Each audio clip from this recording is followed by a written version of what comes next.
Hoje, a gente vai mergulhar num dos casos mais chocantes da história recente do Brasil. O assassinato do menino Henri Borel, de apenas 4 anos.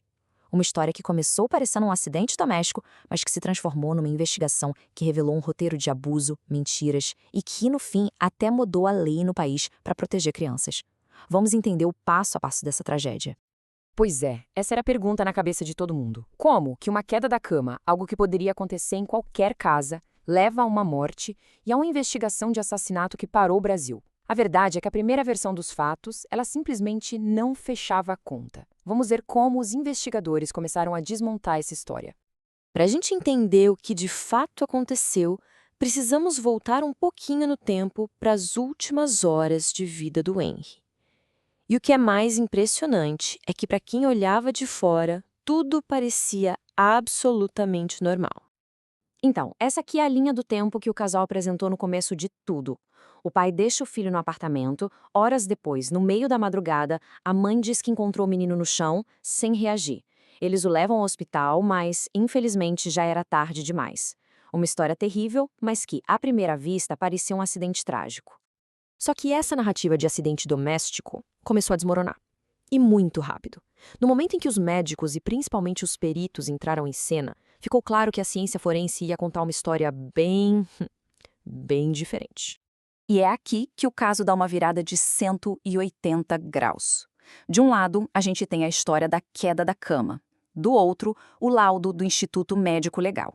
E o laudo era brutal. Falava em múltiplas lesões internas, fígado lacerado, hemorragia. Ferimentos que são totalmente incompatíveis com uma simples queda. A conta simplesmente não fechava. Essa conclusão mudou o jogo completamente. A polícia não estava mais investigando um acidente. A partir daquele momento, as palavras-chave eram morte violenta e ação contundente. A investigação virou oficialmente uma investigação de homicídio. Com essa prova científica fortíssima em mãos, os investigadores foram reexaminar tudo. Os depoimentos, as ações do casal depois do ocorrido, e o que eles descobriram foi uma teia de mentiras e um padrão de abuso que estava escondido de todo mundo. O ponto de virada aqui veio da recuperação de mensagens apagadas do celular da mãe, a Monique. O conteúdo era devastador. Meses antes da morte do Henri, a babá já relatava para a mãe, em tempo real, sessões de agressão. Ela descrevia o Jairinho se trancando no quarto com o menino e o Henri saindo de lá mancando. A prova era clara. A mãe não só sabia do abuso, como foi conivente muito antes daquela noite fatal. E a investigação foi puxando o fio da meada e revelou um padrão assustador.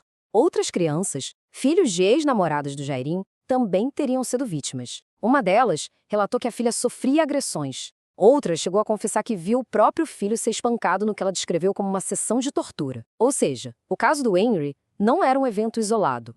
Outro fato que acendeu um alerta vermelho para os investigadores foi esse. O apartamento foi limpo antes que a perícia pudesse chegar e analisar a cena. A pergunta que fica é por quê? Por que limpar um local que poderia ser uma cena de crime? Para a polícia, isso foi visto como uma clara tentativa de apagar evidências.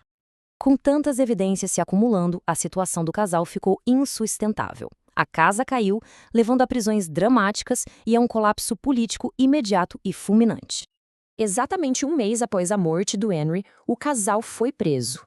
E a justificativa inicial não era nem pelo homicídio em si, mas sim por eles estarem atrapalhando ativamente as investigações, coagindo testemunhas a mentir, incluindo a babá. Para o Dr. Jairinho, que era um vereador influente no Rio de Janeiro, a queda foi meteórica. No mesmo dia da prisão, ele foi expulso do partido político. Pouco tempo depois, teve o mandato cassado por unanimidade pelos seus colegas. Foi um fato inédito na história da Câmara do Rio. A carreira política dele tinha acabado. Com a investigação concluída, as acusações finais foram formalizadas e eram pesadíssimas. Os dois foram denunciados por homicídio com 3 agravantes: tortura, motivo torpe e a impossibilidade de defesa da vítima, uma criança. Além disso, foram acusados pelos crimes de tortura e coação de testemunhas. Toda a comoção nacional que essa tragédia causou acabou impulsionando uma mudança muito significativa na legislação brasileira, criando um legado duradouro em nome do Henri. Em 2022, foi sancionada a Lei Henri Borel, Na prática, ela aumenta as penas para quem comete homicídio contra menores de 14 anos, classificando esse ato como crime hediondo. E mais importante, ela também cria novas medidas para proteger crianças que estão em situação de violência em casa. A ideia é que um caso como esse nunca mais se repita. No fim das contas, a reflexão que fica é profunda. O caso Henri Burel expôs uma falha terrível na nossa rede de proteção infantil. A lei é sem dúvida um passo importante, mas a pergunta que não quer calar é: o que mais pode ser feito para garantir que a violência dentro de casa, essa violência silenciosa, não permaneça invisível até que seja tarde demais?